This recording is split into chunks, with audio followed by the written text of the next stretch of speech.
Habib Jen mau nanya ini soal lagi rame berita DPR minta pembebasan Rizik Syihab itu dari Bogor sama Tasikmalaya. Kebetulan ini kan dari Habib sendiri nih sama ini gimana sih menurut secara di Indonesia itu hukumnya? Oke, terima kasih. Assalamualaikum warahmatullahi wabarakatuh. Sebenarnya sosok Rizik ini yang di labeli Habib, kebetulan di Indonesia ini Habib itu masih menjadi ikon. Kenapa? Karena sejarah para Habib dulu. Tapi saya perlu kasih tahu ya, Habib leluhur saya itu dulu tidak ada gerakannya seperti Rizik ini. Ekstremis, radikal. Semua Habib itu dulu terkenal dakwahnya santun damai. Hampir tidak pernah ada sejarahnya Habib dulu itu mau buat makar kepada negara, apalagi menggerakkan orang dengan kekerasan. Itu yang membedakan Habib dan non-Habib. Habib dakwahnya santun teduh, yang non-Habib cenderung radikal. Nah ini ada fenomena Rizik ini apa? Dia sudah keluar dari jalur leluhur para habaib. Ini Rizik ini sudah digunakan alat oleh kelompok-kelompok Taliban atau Khawarij atau Wahabi. Kenapa dia pakai? Karena di Indonesia itu Habib masih dihargai. Coba kalau dia bukan Habib, nggak ada yang mau ngikut itu. Jadi tolonglah jangan memanfaatkan nama-nama Habib ini untuk kepentingan ambisinya. Seperti dari apa pentingnya seorang anggota DPR kok tidak tahu bernegara yang di Bogor dan di Tasik. Mengatakan Rizik suruh bebas. Anda anggap mereka ini goblok apa yang di pengadilan? Pengadilan itu representasi Tuhan. Jangan suka ikut campur. Pernah Alkisah suatu saat Imam Ali kehilangan baju besinya. Pada saat Imam Ali ke pasar ada seorang ingin menjual baju besinya. Kata Imam Ali, ini Imam Ali. Sosok yang disucikan. Sosok yang dimuliakan. Dia tanya kepada Imam Ali, itu baju saya. Kata si pemilik, tidak, punya saya. Apa bukti kamu kalau itu punya kamu? Akhirnya kita sepakat ke pengadilan. Datanglah berdua ke pengadilan. Si hakim nanya kepada Imam Ali, apa buktinya? Saya tahu ini baju kamu, tapi tolong buktiin pada saya, pada hakimnya. Apa buktinya kalau ini baju punya kamu? Kata Imam Ali, yang tahu anak saya. Kata hakim, tidak bisa anak mendukung bapak. Terus apa buktinya? Tidak ada bukti. Akhirnya kata Imam Ali apa? Kasihkan kepada mereka. Kenapa? Saya nggak punya bukti untuk membuktikan pengadilan. Diberikan itu. Segitunya Imam Ali, seorang tokoh yang suci, menjunjung tinggi peradilan. Jadi kalau DPR ini, pengamen-pengamen ini, saya tahu mereka tuh hanya untuk kepentingan partai dan kekuasaannya. Rizik dimanfaatkan untuk 2024. Apalagi sih mereka? Nggak perlu diagung-agung seorang Rizik itu bukan manusia suci, banyak salahnya. Jadi janganlah agama ini dimanfaatkan, dijadiin kuda politik. Yang satu Habib jadi kuda politik oleh kepentingan ini kaum-kaum Wahabi. Gerakan Rizik itu sudah gerakan seperti gerakan Wahabi. Nggak ada tuh gerakan Ahlul Bait, keluarga Nabi, makar itu nggak ada.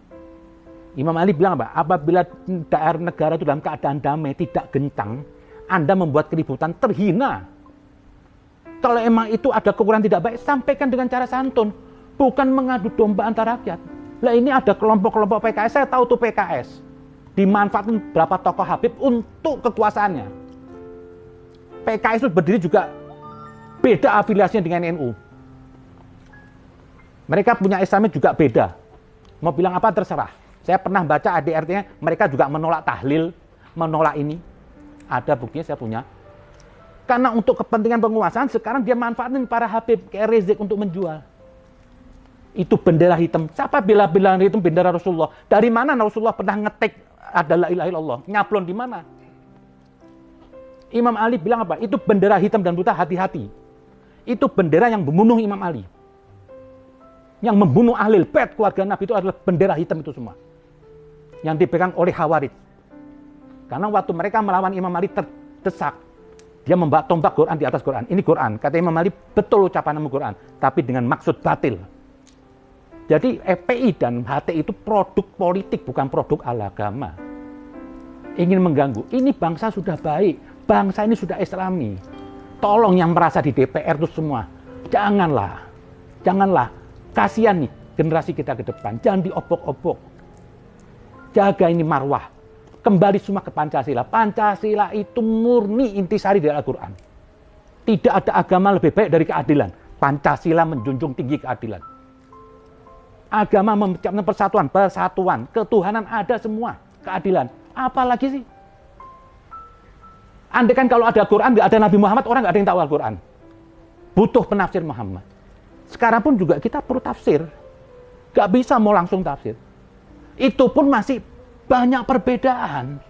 Banyak mazhab. Jadi jangan merasa mengklaim, saya ini sudah sempurna. Selain Allah dan Rasul, tidak ada punya bisa mengatakan mutlak pendapat tentang Al-Quran untuk semua. Itu persepsi yang relatif. Jadi sesama relatif nggak usah lah gontok-gontokan, saling mengkafirin, merasa lebih suci. Biasa aja, nggak usah merasa satpam agama. Loh, agama Anda belum beres kok merasa satpam agama. Siapa yang bisa? EPI pakai nama Islam. Emang izin dari siapa pakai nama Islam? Sudah dapat fake dari Tuhan. Udah terima wahyu dari Tuhan. Kok dia mengklaim atas nama Islam? Nggak ada. NU nggak pakai nama Islam. Nahdlatul Ulama. Yang bisa menggunakan atas nama Islam illa Rasulullah. Salahnya tidak boleh. Salahnya multi tafsir. Jadi tolonglah hargai peradilan ini. Jangan terus mau diobok-obok. Reza bukan manusia suci. Nabi bilang andaikan putriku mencuri, akan kupotong tangannya. Di sini Nabi mau declare. Dalam hukum agama di sisi Tuhan tidak ada istimewa. Siapapun yang salah masuk penjara. Bagi seorang Rizik yang bukan manusia suci. Pasti punya salah. Dia menghina Tuhan dari kaum Nasrani. Jelas di Quran dilarang jangan menghina Tuhan mereka. Kini mau dijunjung-junjung sebagai wakil Islam. Hancur nih Islam, bukan masalah agama aja. Saya jujur, leluhur Habib ini juga semua jadi hancur. Dulu orang menghormatin Habib. Karena dakwah Habib itu di mana-mana teduh. Tidak pernah ada di situ Habib bikin makar. Tidak pernah mengganggu. Di Solo itu ada Habib satu Habib. Tidak pernah mbak pentungan dakwahnya. Ini mbak pentungan, takbir di sana kemari. Sekarang takbir sudah nggak ada sakralnya. Begitu Allah Akbar apa? Padahal begitu Anda menyebut takbir, itu Anda isra ke Allah. Menggigil. Nabi waktu nyebut Allahu Akbar itu gigil Imam Ali. Ini sekarang dikit-dikit takbir sama ngelemparin orang sama muka serem kayak setan. Apa itu? Jadi saya pikir apa? Anggota-anggota DPR yang ini mengatur peradilan itu mendingan Anda diam aja lah. Tolonglah, jangan dijual agama ini untuk kepentingan ambisi Anda. Jangan jual Habib untuk kepentingan Anda. Anda juga sebenarnya nggak suka sama Habib kok. Fair-fair aja lah. Hati Anda nggak suka sama Habib. Cuma karena Rizik Anda manfaatkan untuk kepentingan kekuasaan. Besok-besok juga Anda tinggalkan untuk sama Habib. Saya pikir bijaklah jadi bangsa Indonesia. Cukup kita pakai Pancasila, kita bumikan. Kita ini cuma tinggal enak pakai, kata seorang Gus Dur bilang, kita jaga ini marwah negara. Rahmatan lil alamin.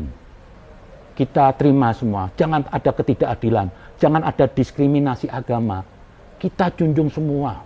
Pernah suatu saat Nabi lagi perjalanan, ada gereja kanisa lagi ibadah. Nabi suruh berhenti, sahabat semua berhenti. Dia bilang, turun dari onta kamu. Supaya terkaan orang itu nggak keresar apa? Kata Nabi, kenapa ya Rasulullah? Karena di sebelah ada gereja lagi ibadah. Jangan sampai tepukan onta kamu mengganggu mereka. Itu akhlak Rasul. Bukan hancurin gereja ini semua. Kenapa sih? Emang gereja itu tempat narkoba atau apa? Juga agama Allah. Agama nasi juga dari Allah. Sama-sama dari Allah. Marilah kita buat Indonesia ini teduh. Jangan lagi para politikus memanfaatkan agama ini semua. Jangan jadikan agama itu kuda politik. Jangan dia manfaatkan Habib ini untuk ambisi Anda. Mari kita junjung tinggi. Kita jaga marwah ini. Jangan sampai seperti negara Arab bunuh-bunuhan. Saya pikir itu aja. Terima kasih. Assalamualaikum.